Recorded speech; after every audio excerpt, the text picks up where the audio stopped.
The insurmountable quest of scientists has been to answer the unanswerable, to question the unknowable, and delve into the black regions of darkness which surround the mysteries that make up the small world within man's limited perception. Is the world real? A thought essentially a true reflection or merely an illusion brought about by a mind separate from the ultimate reality? Thus is the question of man. In the year of discovery, 1881, when science had found the first leaves in the great volumes that were to follow, Dr. John Malthus, my father's father, had not only sired a son, but had undertaken of himself the fleeting dream of medical men from his day and before down to my own. That of producing everlasting life in a dark house and laboratory that would one day be inherited by me. Dr. Malthus pondered through the long hours of night over beakers containing the fluid of life. Life that to him indicated one thought alone, that it should be continuous and never-ending.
Oh.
Take a lot of abuse to whittle that down very much. My friend, you'll never know the amount of abuse undertaken to get it there in the first place. He's right, Inspector. That's some kaposis you've got there. It's a good thing it wasn't you instead of Dr. Malthus up on the gallows. I doubt if they'd have found a rope large enough to carry out the job. Your humor overwhelms me, Mr. Sims. I hope you can put it to use in your own behalf. The next time your wife requests one of my sergeants deliver you from the floor of one of your favorite taverns. But your sergeant and I see eye to eye, Inspector. Don't forget, policemen can't have too many friends. I won't forget. Now that it's over, have you any regrets? I mean in the way you handled the case. I never have any regrets when justice is served. Justice is part of my job, even if it gets distasteful ever so often. Well, it was short and sweet. The slate looks clean. However, I think the doctor was responsible for a lot more crimes than many of you officials gave him credit for. But you can only hang a man once. In his case, the penalty happened to be too light. Tell us, Mr. Detective, what you might have uncovered that the inspector here didn't. Well, take my sister-in-law, for instance. Those gifts she was receiving in the post, smelling water and silk things. Well, she swore she didn't know who was sending them, and I believe her. So? Well, just what would you make of it? Well, did you encourage her to keep these things? Certainly not. They're the type of articles you'd find in a brothel. How exactly would you identify your sister-in-law in relation to women? That is, women connected with a brothel. I wouldn't identify her at all in that respect. But you automatically identify Dr. Malthus with the whole business. On what grounds? I know what you're thinking. It's a bit of the temptress in every woman, and I suppose you're right. But, well, it takes a certain caliber of man to bring it out. And there's only one, correction, there was only one of that kind around here. I take it you hold Malthus responsible for about every crime we've had lately. Well, what about those incidences that happened in Hombley a couple of years ago involving 3 different women? Now, they never did come up with anything in the way of evidence, did they? Mr. Sims, the Homely crimes were written off long ago as due to a physical cause and nothing more. They never should have been referred to as crimes at all. Ah, but the deaths were attributed to something other than natural causes, weren't they? I'll bet they didn't even bother to find if they had any blood left in them. Of course, it's a bit late for that now. It's a bit late to pin it on the doctor, too. Well, as I said, you can only hang him once. Sounds like you'd like to have a hanging once a week. You know, Inspector, I've somehow had the feeling that you sympathized with Malthus. I still feel that way. Don't confuse sympathy, Mr. Sims, with fear. That's right, I said fear. The insecurity of those who come in contact with something they cannot rationally understand. I imagine the scars go deep for those on the inside of it. Well, it's always difficult to keep a proper perspective when dealing with a basic criminal mind. However, there is little difference in the prosecution of one who seeks to destroy, whether it be physically or in a more subtle manner. Are you referring to a state of mind or the realm beyond our comprehension? In my opinion, the two are inseparable. Only that the degree of comprehending the so-called mysteries of life varies in each individual. Surely you don't believe a man can possess supernatural powers. Well, let's say that one could have a superior understanding of what is. He therefore is capable of exercising many things. You know, something that never came out in the papers and got my curiosity aroused was the length of time. That is, how long was he actually involved with these experiments? Why, I know of 3 or 4 people who were going to his office right up to the time of his arrest. We don't know when he actually started. A lot of us would like to. It's a pity, I'd say, that a man like Dr. Malthus got into such deep water in the first place. He was a good doctor. Seemed dedicated, too. Many's the time that he came at midnight and even later when Ginny was ailing. Well, maybe she didn't have the type of blood he was looking for. Well, all the same, he's going to be difficult to replace, even though he did go balmy. Well, it's a good question to be raised about the extent of his condition. You think he wasn't insane? Well, he refused to be examined by all the court physicians. Perhaps that's an explanation in itself, Well, you don't imagine he wanted to be hanged. Now, no man would ask for that, crazy or not. He made no effort whatsoever to do anything about his guilt. Could be his conscience. Oh, that's one thing we established quite firmly. Dr. Malthus didn't feel himself guilty at all. He believed himself absolutely justified in everything he carried out. And you still question the fact whether he was balmy or not. Oh, Inspector, I'm surprised. Well, to be honest, I'm a little surprised myself. So it seems were many others, those that involved themselves to the extent of seeing really inside the case. There was much to be observed once you got beneath the surface. How old do you think Dr. Malthus was? Oh, I don't know. 30, 33 maybe? We uncovered the fact that it was 27 years ago that he graduated from medical school. Now, that means he'd been practicing here for at least 12. Matter of fact, I was still a sergeant when he first lanced a carbuncle on my neck. You know, my wife Ginny used to say, the doctor always looks so young. You're turning into an old man, but the doctor looks so young. She wasn't the only one to notice. And you honestly believe that these experiments with bloodlines gave him some sort of a fountain of youth? Well, I don't know what's possible and what isn't. A policeman looks for facts and lets the experts do the analyzing. In the case of Dr. Malthus, the facts, unfortunately, are still in that laboratory somewhere. The reports and his notes and such haven't been seen by any of us. His family absolutely refuses to let anybody in the house, and we have no legal right to search it.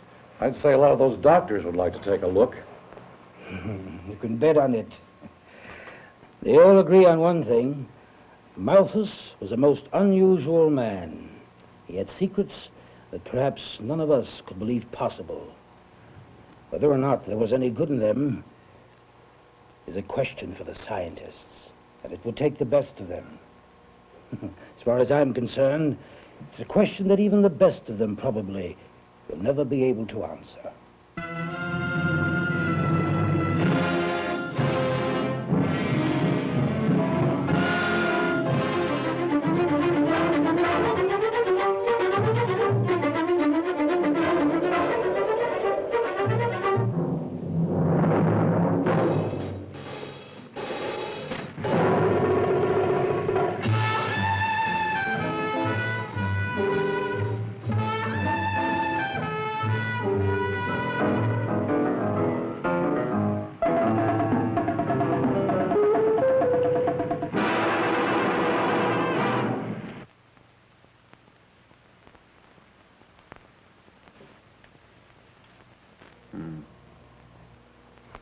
Thank you.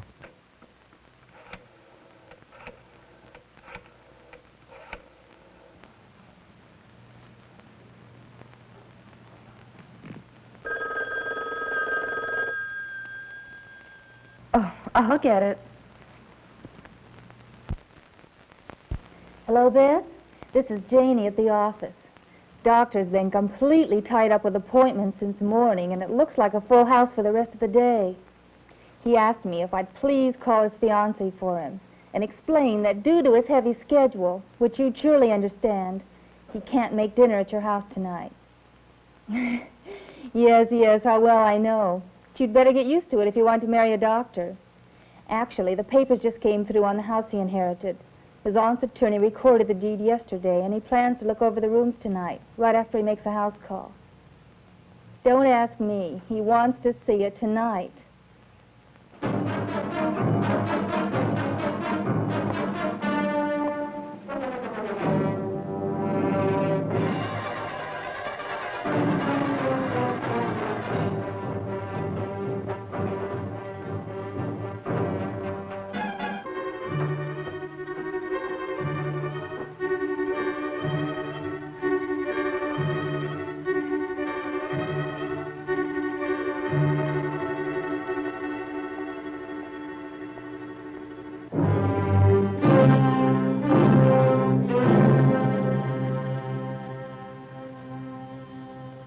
The feeling of a cold, deathless wave of something unnatural seemed to reach out from the very beginning.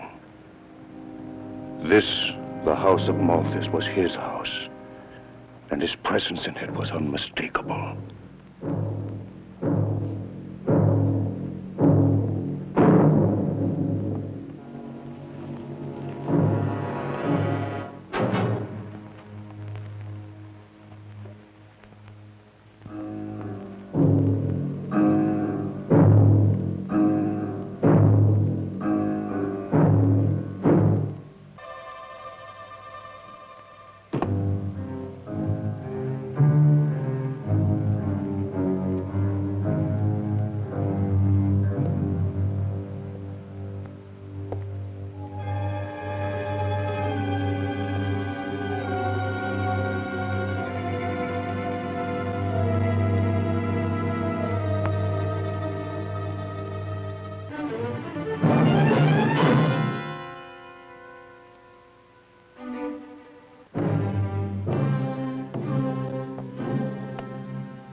It's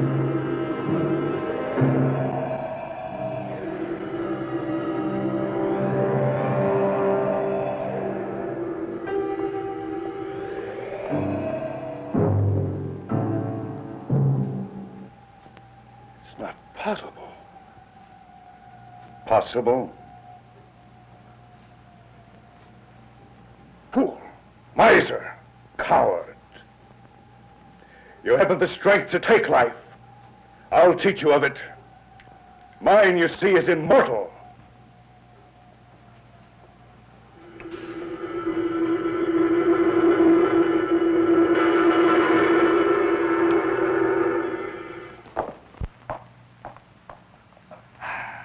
Where is he? I'm sorry, miss. I don't know when the doctor will be back. If he wasn't expecting you, perhaps it would be best to leave a message. He went after blood plasma, or something like that, I think. Beth had become concerned over my behavior of secrecy, and I knew an explanation to her was something I had to face up to. She was greatly disturbed with my sudden attitude of aloofness, as she put it, and wanted a precise answer to her flat accusation that I was no longer interested in her and our plans for marriage. In realizing that a woman's concept of any unusual circumstances is generally ruled by the emotional stream of reaction, and in Beth's case would be considerably more than average, I knew it would be asking for unnecessary problems and possible disastrous complications if I would reveal any inkling of the situation I had become involved in. Beth's reasoning that I had gotten myself preoccupied to the degree that I had forgotten my social obligations to her family as well as to herself was valid enough, and I found it most difficult to explain away my actions in such a way as to be convincing and at the same time hide the real nature of what had been consuming the majority of my hours inside the laboratory that only I knew existed beyond the upstairs library. The fact that I had begun to act in this mysterious manner since moving into the house was interpreted by Beth as a bad omen, not only for the present, but in regard to our life together after marriage. She felt assured that in some way the house itself was to blame and could never become a place of happiness. I vainly pointed out that in the years that were to come, all talk of omens, good or bad, would long be forgotten. Dr. Malthus had found himself in an environment that to him would, without doubt, bring about the final, complete success of his long-awaited experiments. His delight over modern-day apparatus had brought such optimism that he flatly stated that the time was fast approaching in which he would have the answer to his problem of blood separation, and soon would provide a continuous supply of cells that inherently would never break down within the body, no matter what the circumstances. These would in turn provide each organ with the necessary nourishment to regrow themselves perpetually. As a scientist, I was, of course, greatly intrigued. Beth had assumed a new attitude and somehow convinced herself that a doctor involved deeply in the many problems of research should be viewed with a great emphasis upon patience and understanding. Even to her mother, who was beginning to doubt the sincerity of my intentions, Beth persisted in the defense of that in which, even though she knew nothing of the details, she felt was a legitimate and necessary part of my medical probings. As fate would have it, the time arrived when the first real clue to my actions would be heard firsthand. The visitor was a colleague of mine, Dr. Clinton Bernard, who had for years worked side by side with me at the hospital in which we both devoted 2 days a week to the charity patients. Dr. Bernard felt uneasy about his visit and wanted to apologize in advance for bringing news that was not only unpleasant, but perhaps a breach of faith that is held so highly by those in our profession. In coming to Beth at this time, Dr. Bernard hoped that the two of them could in some way derive upon a plan that would influence me to the realization that my entire medical career was in jeopardy in the circumstances he had become aware of. He told Beth quite frankly that I had been observed on 2 occasions inside the hospital lab during the hours in which everything is normally dark and such entrance is strictly forbidden by anyone in the hospital employ. It was found that several vials of the rarest drug combinations were missing from the shelf, and also a great amount of plasma and pure blood had been taken from the refrigerated vaults in which very few individuals had access to. But Beth was conservative in her evaluation of what she heard and was relieved that Dr. Bernard had come to her instead of the authorities.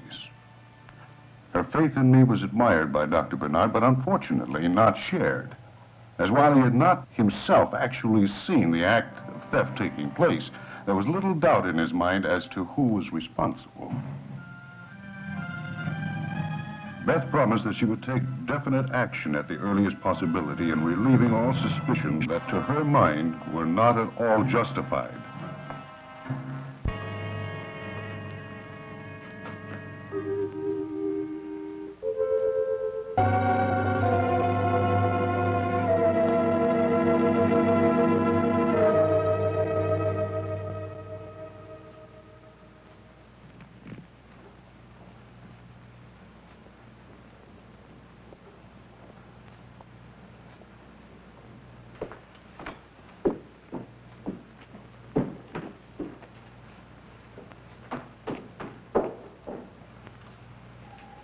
Don't turn on the light.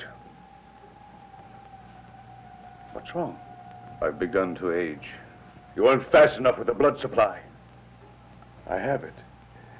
Your plasma compounds are no use to me. Did you get it in the natural state? No. You idiot! Poor, weak fool!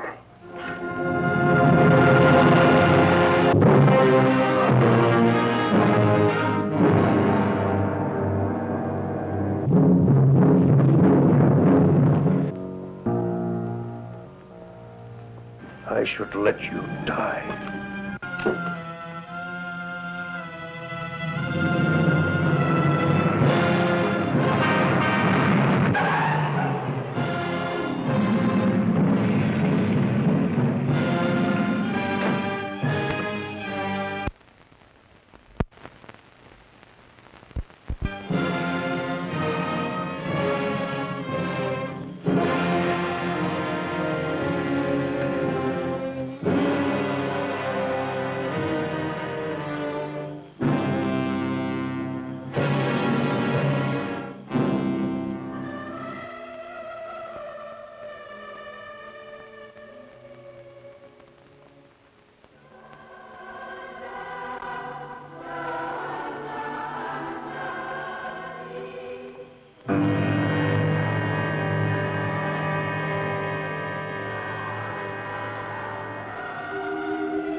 Doctor, wake up!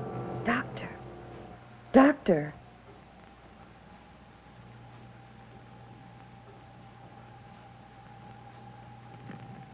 Moses! Moses!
So what do you make of it, Ed? I don't know. Could be a simple case of elopement. Could be those people who reported it to the police overplayed everything. Then again, all this hullabaloo in the papers could be legit. But the trouble with the papers, they always play every story to the hilt. Always go the same route. Well, I double-checked every crank call that came in last night, especially those out of the Hancock Park area. Nothing. Did get one, though, that kind of made me sit up and do a double take. Oh? Well, that's the kind of a thing you'd throw me out of the office for. Well, come on, let's hear it. Look, Ed, I don't want to wake you all so this early in the morning. Ed, it probably has nothing to do with the disappearance of the Benson girl anyway, even if it did turn out to be more than a crank call. Sergeant, I've been around this office for a long time. When someone digs into the crank file, I know what to expect. Now, let's hear it. All right. I got a call from a woman. Now, she claimed that she saw some character drag a girl off down the street. The time was exactly right, and it was smack in the center of Hancock Park. And you call this a crank call? Right, because that's not the whole story. Oh? Well, Ed, she claimed the guy didn't look human somehow. She claimed he was some sort of a monster, Ed. A vampire. A vampire. Ed, I told you All what you were right, gonna think. Sergeant, all right. I asked for it and I got it. Oh, the trouble with this job is you grab at straws and you come up with broken fingernails. So what'd you come up with at the house? Any leads on her parents? A boyfriend, maybe? We located the employer through a paycheck. I sent Richards over there to check on some of the girls who might have worked with her. Lieutenant Jameson. Yeah, Richards. Uh-huh. Right. Okay, I got it. Yeah, you stay with it. Right. So? Well, there was no particular boyfriend, so that rules out the elopement angle. But I want to talk to that woman. The one who claims she saw that vampire. Bring her in. I want to talk to her. Why? Would he turn up? Well, one of her girlfriends from work went to church with her last night. And before they went home in opposite directions, she claimed she saw a figure behind some trees. But she thought it was a teenage prank because of a face mask. You know, one of those monster faces. What time was that? About 10:15. What time did you make it? Right around 10:30. Uh-huh. You know, Ed, it sounds as if he'd almost gone there to wait for her. Who are the officers that made the call? Delaney and Fisk. Now, they ran a patrol around the entire circumference of Hancock Park between 10:40 and 11 o'clock. They double-checked with the patrolman on duty in the grounds. He'd just gone on his shift, but he told them that the man before him had reported everything was quiet. You know, there's no possible place to park around there. There's none permitted, none for miles around. Now, that would pretty well rule out the possibility that she was dragged off in a car, wouldn't it? And maybe she's still in the neighborhood. What, in a house a few blocks from her own apartment? He'd have to be a nut to pull a stunt like that. Well, who else would wear a face mask? Any way you look at it. Kidnapping isn't what the well-balanced citizen will participate in for sport. Right. Lieutenant Jameson. Well, how long has she been waiting? All right. All right, send her in. I'll talk to her. Oh, stick around. Let's see what this one has to say. Come in. Come in.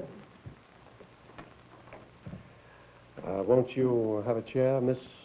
Mrs. Vernon. Mrs. Vernon. This is Roger Vernon. Well, Mrs. Vernon, what can I do for you? Well, I really didn't want to bother you, and I still don't know if my coming here might not be in haste, but after reading the morning paper about this poor Benson girl's disappearance, well, I thought it would be best under the circumstances.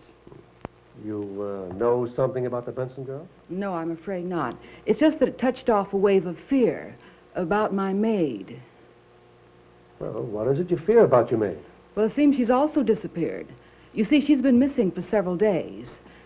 And at first I told myself that whatever she did was her own business. And except for my being without help, well, I shouldn't interfere in her private doings, even if I did feel they were a little strange. Strange? Well, I felt it was somewhat unusual when several nights ago she told me she was going to see a doctor she knew to donate blood for some kind of transfusion. Well, it sounded odd, but then she seemed to know him quite well and had been doing part-time work for him in exchange for medical bills or something. Now, don't misunderstand me. I don't in any way believe the doctor has done something wrong or anything like that. It's just that I'm frankly concerned that she may not have gotten there. You see, she left late at night without even changing into her street clothes. And didn't she pack anything, a suitcase? Well, I've told you, she was wearing the uniform she works in. She put on a coat and went out the door. I see. Well, we'll look into it for you, Mrs. Vernon. Now, just give me the name of the doctor she went to see, huh, please? Well, I wish I knew. If I did, I would have called him myself. All right, then, will you kindly give us some information about her? Name, age, family? We'll start with the address. Now, I assume that she had a room with you. Yes, she did. Our address is 409 Elmwood Lane, north center of the Hancock Park District.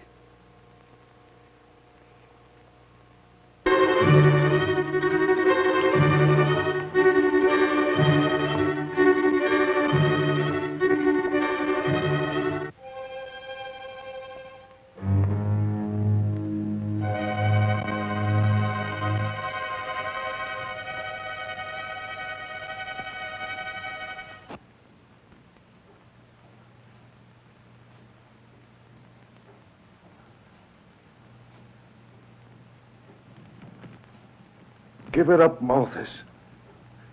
Malthus, you can't get away with it. Malthus, listen to me. I know what you plan to do. I've read your notes. But what you have in mind will never work. Sure, you have 3 people now and you require a total of 4, so you think. But the blood types won't mix the way you think they will. Malthus, you can't just lock people up as if they were animals. Where are you going to stop? You monster! You monster! Monster! Taking over my identity had provided everything necessary and every facility to ensure the successful propagation of his continued fortune. A ready-made life was his to step inside of. When a definite date had actually been made for the wedding, even Beth's mother was happier than she had been in years. Everything seemed in perfect order until Beth wondered why a scarf should be worn indoors.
Let us touch our hands lightly upon the table and concentrate fully on the forces that will bring help to each individual present this evening.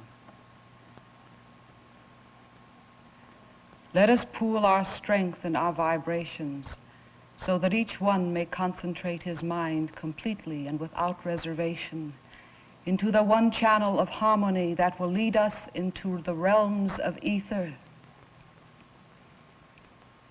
Let us put our minds into the one channel and our bodily vibrations into one unified force.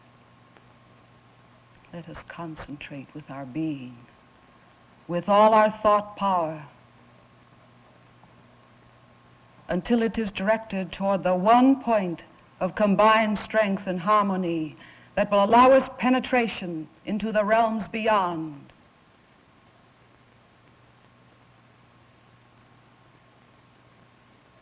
I believe the current is forming in which our minds may travel upon. May we have the first question, please? I'd like to know if it's possible to locate 3 missing documents pertaining to the estate of my uncle.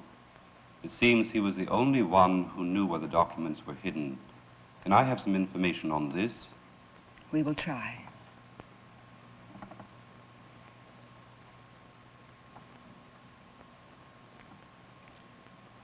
Something is wrong with our channel. I don't get anything at all. Maybe I'm trying too hard. No, it's not you. But we're being blocked. Oh, I'm sorry. I didn't hear you come in. We'll have to start again in a few moments.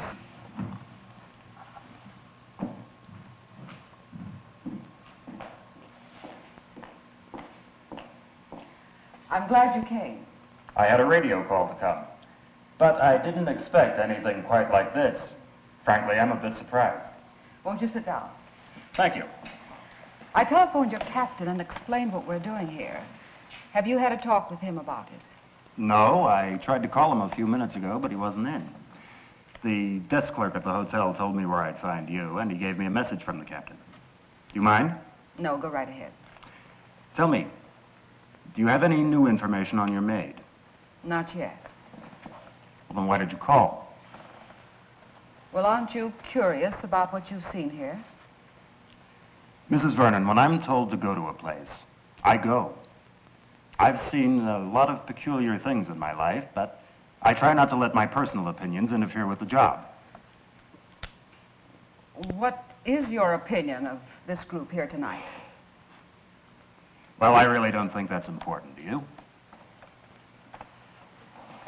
I've only been doing this sort of thing a short time.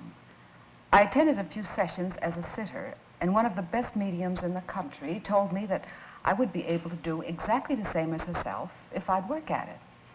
Now, I certainly don't claim to know everything there is to know about it, but I've already met with a certain degree of success. Well, I'm very glad to hear that, Mrs. Vernon. I was able to get a vision of Frida. Now, it was only fragmentary, but I saw her locked up behind bars of steel. Now, Mrs. Vernon, I think we'd know if she was in jail somewhere, vision or no vision. Well, I didn't say I saw her in jail, but definitely inside some kind of cage or cell. Well, it was Frida I saw, I'm certain of it. Now, I don't know how you saw what you say you saw, or if, in fact, you saw anything at all. I think some kind of a scientist would be better qualified to discuss that with you anyway. What I am interested in is some information on your maid, some information based in fact, and some information that I can follow up on an intelligent basis. Are you familiar with the work being done in Europe by mediums connected with police departments? Yes, I've heard a little about it. Well, there was a case in Holland where the criminal was found within 10 hours after the search began. Yes, you're talking about the Sebastian murder. Yes, there was a good deal of noise about that. I'm also aware that the wire services tend to pick up a story like that and capitalize on it if they can. Unfortunately, they tend to play up those items that are hottest in news value and to play down the routine matters that are a little bit dull by comparison. I'm not completely familiar with the Dutch police or all of their procedures, but I'm sure that this medium was not the only factor that brought the killer in. Well, I think you'd find it interesting if you went a little deeper into what actually happened. You see, the police had only one clue to go on, a button that was torn off the shirt of the murderer. Yes, and then the medium went into some kind of a trance and described the murderer, right? A full and factual description. It was unusual because the man was something of a giant, 6'7" or so. Now, they have mug books over there, the same as we have over here. And how long do you think it would take any police department to filter out all of the suspects that are 6'7"? If you remember the case, that man turned out to have a criminal record as long as your arm. So you've just admitted it was really based upon the medium's work and nothing else. Well, how could they know to look for a man of those proportions without the information? I don't know, Mrs. Vernon. I've told you I'm only vaguely familiar with the case. I'm really not interested in it. What I am interested in is some information on your maid. Now, do you have some for me, or don't you? Well, I told you I haven't, not yet. Then that's the way I'll write it in my report.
Miss, wake up. Wake up. You're the only one who can reach the keys. Try it.